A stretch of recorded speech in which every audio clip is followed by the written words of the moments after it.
Lors d'une interview, l'ancien pilote de la CIA John Lear a stupéfié le monde en révélant des apparences, des noms et des détails sur l'emplacement de millions d'extraterrestres humanoïdes résidant sur la Lune.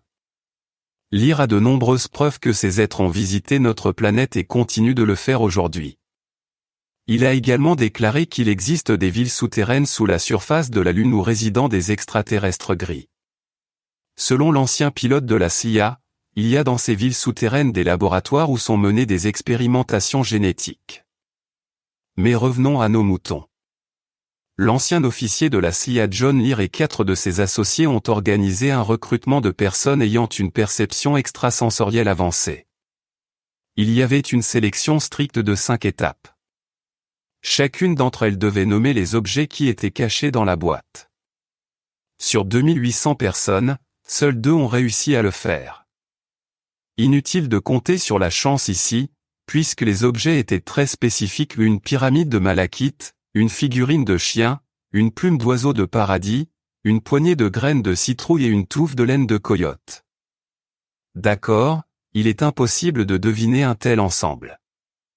Rappelons que dans le cadre d'un projet hautement confidentiel mené d'abord dans un laboratoire de recherche californien dans les années 1970, puis sur une base de l'armée dans le Maryland, la CIA, l'armée et la Defense Intelligence Agency ont recruté des hommes et des femmes prétendant avoir des pouvoirs de perception extrasensorielle, PES, pour les aider à découvrir des secrets des services de renseignement militaires et nationaux. Les personnes testées par Lear sont Mark Stevenson, résident du Colorado, et Amelia Leeds, résidente de la banlieue de Washington. Mais John Lear n'a pas terminé ses recherches sur ce point. L'étape suivante consistait en plusieurs questions sur la mère de l'ex-officier de la CIA. Les questions étaient les suivantes: date de son décès, cause du décès, sa profession, son groupe musical préféré.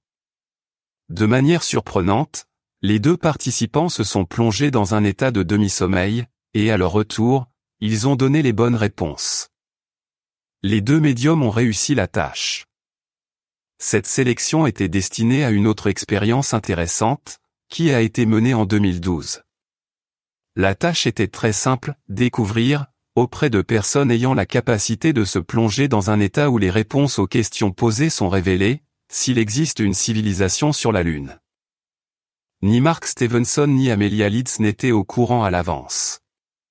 L'enquête a été menée simultanément dans 2 pièces différentes afin d'exclure toute falsification.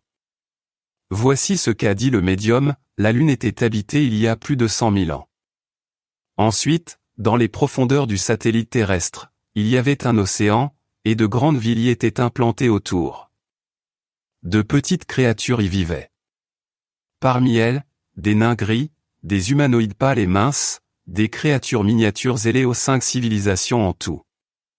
Ces créatures cohabitent aujourd'hui profondément sous la surface de la Lune. Il y a beaucoup moins d'eau là-bas, mais pour l'instant c'est suffisant. Les nains du satellite terrestre ont visité notre planète plus d'une fois. Leurs colonies sont situées en Amérique du Sud, en Asie centrale, en Sibérie et en Afrique. Les petits gris sont des habitants de la Lune. Amelia Leeds n'était pas moins au courant des mystérieuses civilisations de la Lune. Environ 110 000 ans avant Jésus-Christ, une catastrophe s'est produite sur la Lune, qui a détruit l'atmosphère et a effectivement rendu la surface du satellite de la Terre inhabitable. Les premiers habitants de la Lune étaient prêts à cela et sont descendus dans de profondes cachettes.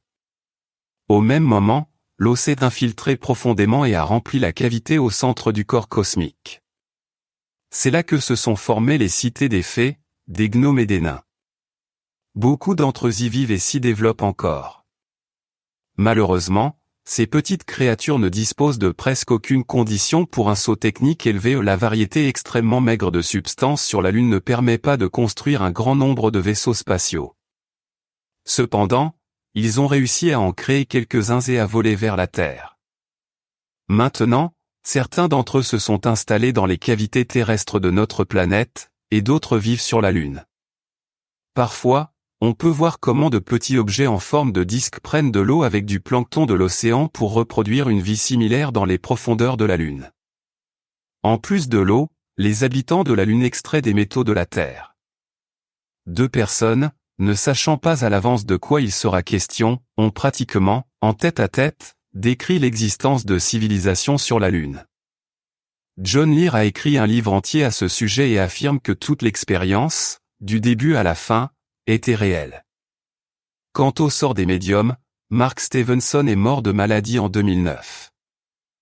Mais Amelia Leeds a ouvert son école en Corée du Sud, où elle forme des geeks asiatiques à se connecter au flux d'informations, ce que, selon elle, les médiums utilisent.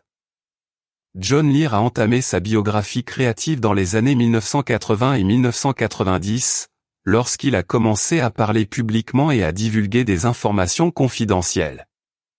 Voici l'une de ses déclarations en 1953, un vaisseau extraterrestre s'est écrasé et il y avait un extraterrestre à bord, que nous avons appelé EBE-3, et qui a ensuite aidé le gouvernement américain à construire un vaisseau spatial en utilisant la technologie extraterrestre. En 1962, nous avions des véhicules qui ne pouvaient pas voyager plus vite que la vitesse de la lumière, comme les véhicules extraterrestres, mais qui étaient assez rapides pour atteindre la Lune en 60 minutes et atteindre Mars en quelques heures. Le premier vol vers Mars a eu lieu en 1966, dit Lear. Dans les années 70, avant que la NASA ne commence prétendument à détruire les photos prises par Apollo 8, 10 et 11 et publiées dans le livre SB2-46 de la NASA en 1971, il était possible de voir la ville, la base spatiale, les tuyaux, les routes, la végétation, les lumières, les installations minières et un réacteur nucléaire. Cela a nécessité une coopération extraterrestre, car de nombreuses structures sur la Lune étaient déjà présentes avant le début des opérations. Cela a été fait au cours des 40 dernières années. Selon UFO.com, le père de John Lear n'était pas non plus un Américain ordinaire, mais était impliqué dans des programmes de technologie antigravité au milieu des années 1950, qui sont maintenant des technologies totalement secrètes. Selon Lear, tout ce que nous savons sur la Lune est un mensonge inventé par le gouvernement dans le but précis de cacher ses activités et programmes extraterrestres. Il suggère également que le fait qu'il existe de nombreuses planètes habitables dans l'univers, comme la Terre, a été caché. Je ne peux pas le prouver, sinon je serais déjà mort. Je ne peux pas vous montrer une photo de l'entreprise en ce moment, même si elle existe.